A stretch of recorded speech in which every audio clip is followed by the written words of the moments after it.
warahmatullahi wabarakatuh. Kembali lagi di channel saya Freddy Cipeng ya. Untuk video kali ini sambungan dari video sebelumnya.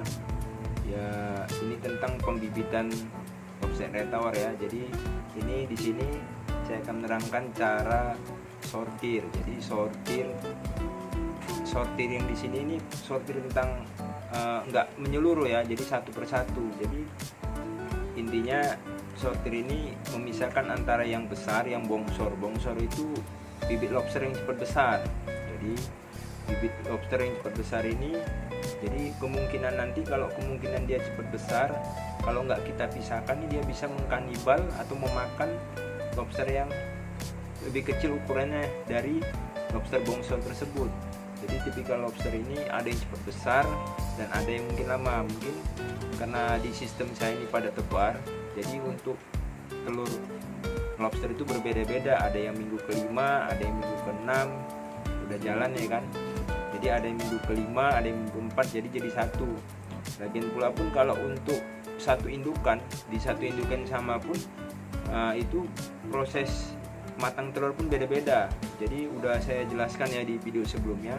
Jadi walaupun di satu indukan tetap pertumbuhan lobster itu nggak merata. Jadi fungsinya sortir di sini supaya meminimalisir kanibalisme.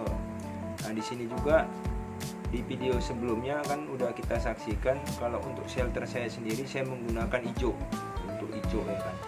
Jadi hijau tersebut itu supaya lobster yang baru molting itu bisa bersembunyi di hijau, karena kan posisi anakannya rame ribuan gitu kan.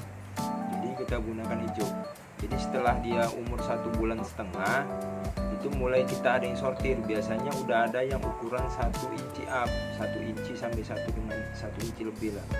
Nah, dan ukuran-ukuran ini yang mau kita pisahkan. Jadi nggak mungkin kita bongkar seluruhnya, karena pun masih ada yang ukuran dari 0,5 inci, bahkan masih ukuran kayak baru umur seminggu, 2 minggu baru lepas dari gendongan. Jadi variasi ya. Jadi fungsi sortir ini sendiri selain menekan sifat kanibalisme pada lobster eye tawar, jadi supaya yang ketinggalan tadi bisa mengejar. Jadi biar bisa tumbuhnya seragam gitu. Nah, jadi di sini ini ada pipa nih guys ya. Jadi pipa ini kuncinya untuk mensortir, sortir anakan lobster yang bongsor. Jadi nanti rekan-rekan bisa saksikan ya. Jadi di kolam saya belakang ini udah saya letak pipa. Di setiap pipa-pipa ini nanti ini sifat lobster kan teritorial. Jadi nanti mana yang lebih besar itu pasti menempati ruangan ini. Nah, jadi nanti kita tangkap satu persatu sortnya dengan cara mengangkat pipa ini. Nah, jadi nanti di pipa-pipa ini terdapat yang bongsor-bongsor, kadang pun ada juga yang kecil. Jadi mana yang besar kita ambil, nanti yang dari 1 inci up, 1 inci pas itu kita ambil semua. Jadi yang masih kecil nanti ketangkap masih kecil kita kembalikan. Jadi nanti kita letakkan di kolam penampungan. Jadi penampungan bibit 1 inci up, 1 inci ya, udah kita letakkan di belakang. Jadi nanti mana tahu ada yang mau beli, jadi kita udah ada stok untuk penjualan bibit. Jadi ini istilahnya bahasa kerennya ini ATM di kolam ya kan. Jadi ini kalau kolam ini mesin ATM-nya, nah ini pipa ini kartu ATM-nya. Nanti rekan-rekan bisa saksikan nih. Jadi tiap harinya kita bisa melakukan proses pemanenan bibit itu 2 kali. Jadi sampai benar-benar yang bongsor itu memang udah nggak ada lah, bahasanya udah berkurang. Jadi yang kecil-kecil tadi bisa kita support lagi dengan cacing atau dengan yang lain yang proteinnya tinggi supaya mengejar pertumbuhan. Sementara yang besar-besar itu kita support juga. Jadi sana tumbuhnya seragam, sini seragam. Nanti pun di sana kita lakukan sortir juga. Ada yang 1 inci, nanti naik 1,5, yang masih 1 inci kita pindahkan lagi. Jadi prosesnya begitu seterusnya.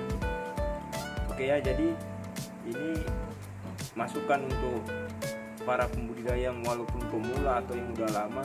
Jadi hal ini memudahkan kita dalam proses sortir. Jadi nggak perlu bongkar semua dulu, satu persatu aja dulu.